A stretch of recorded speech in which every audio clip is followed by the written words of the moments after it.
About 10 years ago, my wife, our 5-year-old son, and I moved into a new house. It was in a quiet cul-de-sac, surrounded by trees, with large lots between homes. The backyard was what sold me on it, nearly an acre, with big maples lining the rear fence. Perfect for summer barbecues and eventually a treehouse for my son. The day after we moved in, I was outside tackling some overgrown shrubs by the fence line. It was peaceful, no traffic noise, just the occasional bird or distant dog barking. My wife was inside unpacking, and my son was glued to some cartoons. About an hour into trimming branches, I noticed a man standing just beyond our back fence. At first, I thought he might be a neighbor from the other side, maybe coming to introduce himself. But something was off immediately. He wasn't standing naturally, he was stiff, shoulders hunched, and his head tilted slightly as if studying me. I called out, "Hey there! Can I help you with something?" No response. He didn't wave, didn't move, just stood there, staring. I felt a weird chill but tried not to overthink it. Maybe he was hard of hearing. I walked a little closer toward the fence, about 30 feet away now, and asked again, louder. This time, the man turned and slowly walked away into the woods behind the properties. No acknowledgement, no word. I stood there for a second, uneasy, before shaking it off and getting back to work. A couple of hours later, while packing up the tools, I heard something by the fence again, a faint rustle. I looked over, and sure enough, the same man was standing there. Same spot, same posture, except this time, he was gripping the fence rail with both hands. My stomach dropped. I didn't hesitate. I went inside, told my wife what happened, and called the non-emergency police line. They sent a patrol car out about 15 minutes later. But by the time the officer arrived, the man was gone. They looked around the area but didn't find anyone. The officer chalked it up to a drifter or maybe a squatter in the woods. That night, I didn't sleep much, but the real gut punch came the next morning. When I went out to the backyard, it was completely trashed. Tools knocked over, piles of leaves scattered, branches thrown everywhere. And on the back fence, in thick black marker, someone had written, "Stay inside." That was it for me. I called the police again, filed a report, and immediately bought a set of security cameras. We even stayed at a hotel for a couple nights while things got installed. The man was never seen again.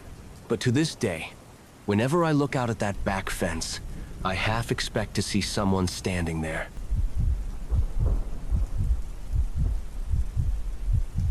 About 10 years ago, I moved into a small apartment on the 3rd floor of a modest building.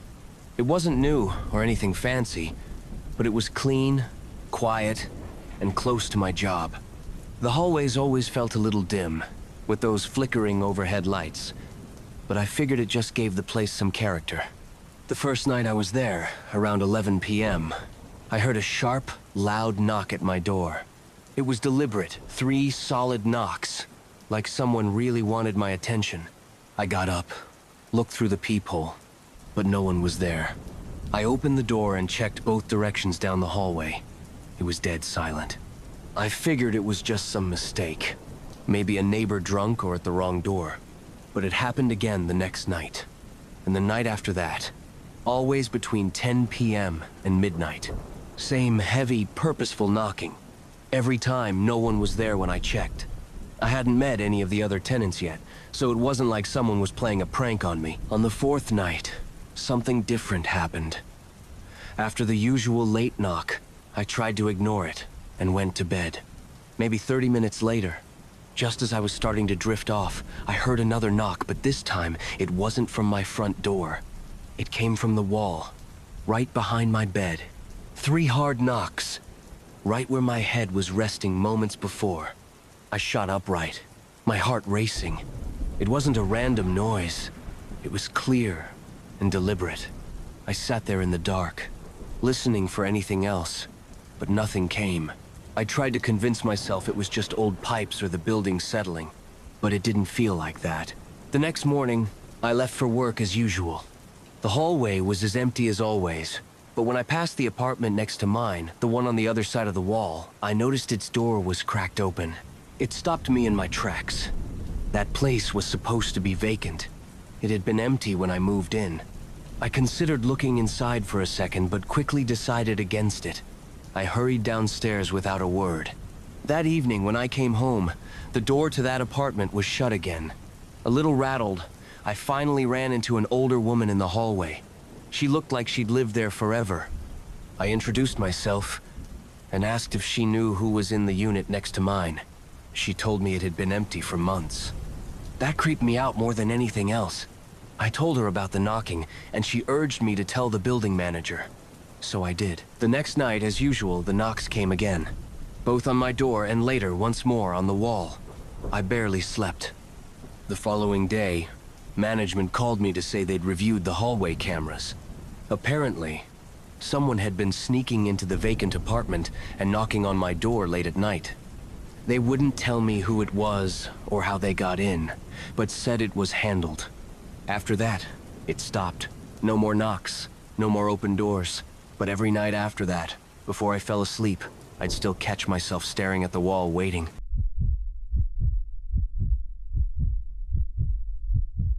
It was around midnight that I heard the noise first indistinct, rather like a light knock issuing from the ceiling. I paid little heed to it, merely putting it down to an old apartment building's settling creaks and groans, to which I had grown accustomed in the near year that I had been living there. That night was different. I sat on my couch, binge-watching a series, headphones in, with the world tuned out. Then, again, came this hollow, calculated knock. This time, it was louder, and it wasn't from above. It was coming from my door.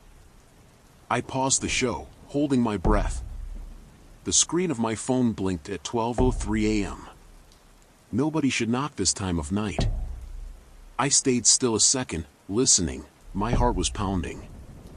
After a few minutes of silence, I convinced myself it must have been one of the neighbors off to work late or just some other random noise that I heard incorrectly. But the instant I went back to my show, there was again, this time 3 knocks, slow and spaced out, almost too intentional. I went over to the door, planted my against the peephole, and saw nothing. The hallway was dimly lit, all the lights flickering on and off. My stomach turned a nervous somersault. Who knocks and then just leaves? I tried shaking off the creeping anxiety, telling myself I was overreacting. But the subsequent nights, it didn't stop. Same happening every time.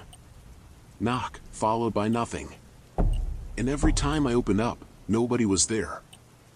I began becoming paranoid. My apartment was on the 5th floor, and the only way up was either the elevator or via the staircase at the far end of the hall. I'd hear them if they left. I decided to wait it out one night. I sat on the couch in the dark and watched the door. It happened again just after midnight, 3 knocks. My heart raced. I had jumped up, turned the handle, and pulled the door open without looking through the peephole. But this time, the hallway wasn't empty. Someone was standing at the end, just barely visible in the shadows near the staircase. I couldn't make out their face, but they were tall, wearing a hooded jacket. They didn't move, didn't say a word. Just stood there, staring. I froze, feeling my skin crawl.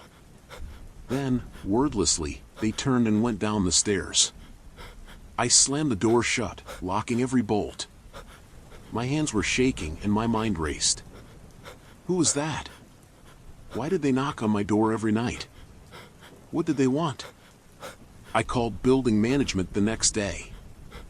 They looked at the security cameras. There was nothing out of the ordinary. No person went near my door around the times that I said. They said that I must have just imagined it, or heard it from another floor. But I know what I saw. They stopped knocking that night, but I am still uneasy in my house. Every creak, every soft sound in the middle of the night makes my heart start racing. I never saw that person again, but I keep wondering. Was he really gone? Or is he just waiting for the right moment to show up again?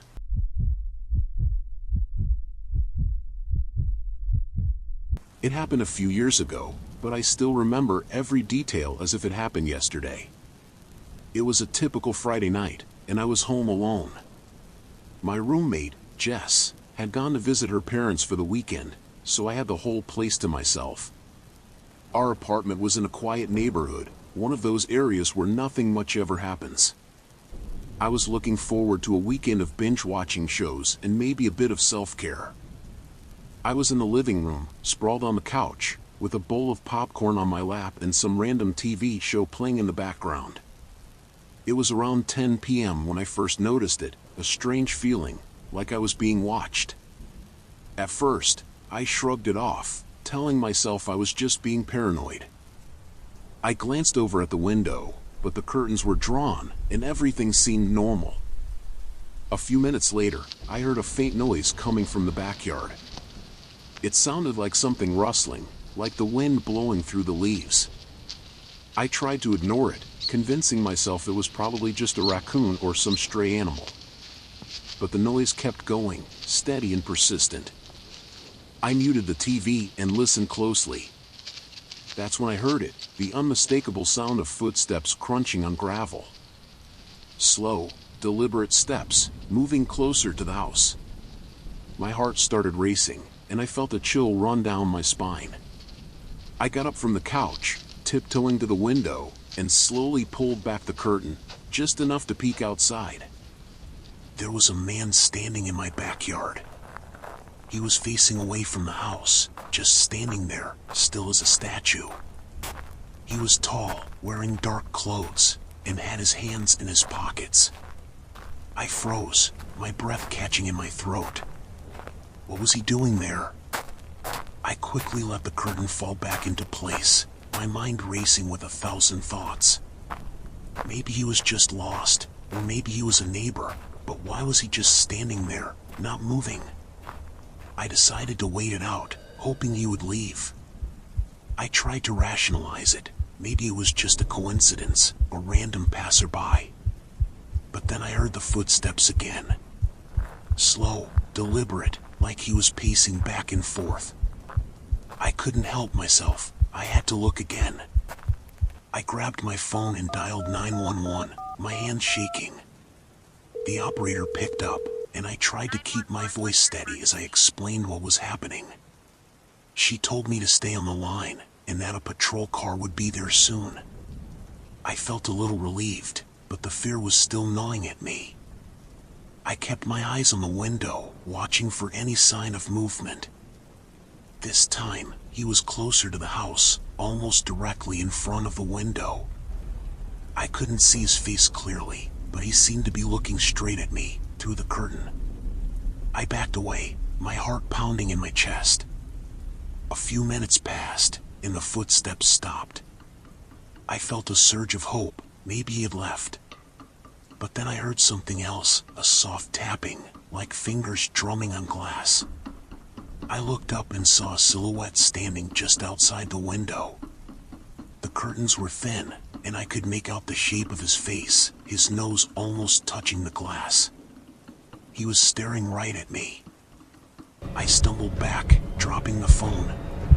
The tapping grew louder, more insistent. I grabbed a kitchen knife, my hands trembling, and ran to the bathroom, locking the door behind me. I could hear my heartbeat in my ears, the tapping echoing in my head. Then, everything went quiet. I don't know how long I stood there, gripping the knife, waiting for something to happen. It felt like hours, but it was probably just a few minutes. I heard the distant sound of a siren approaching, and I felt a wave of relief wash over me. When the police arrived, they searched the yard and the surrounding area but found no trace of the man. They told me it was probably just a prowler, someone looking for an easy target.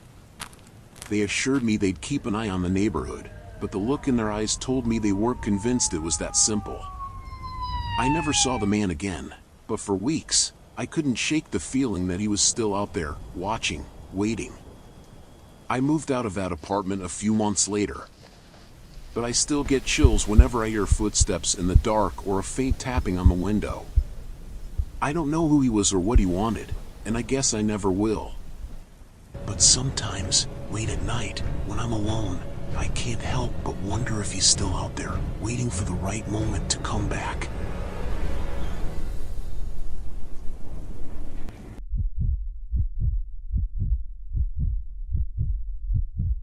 It was supposed to be the perfect weekend getaway.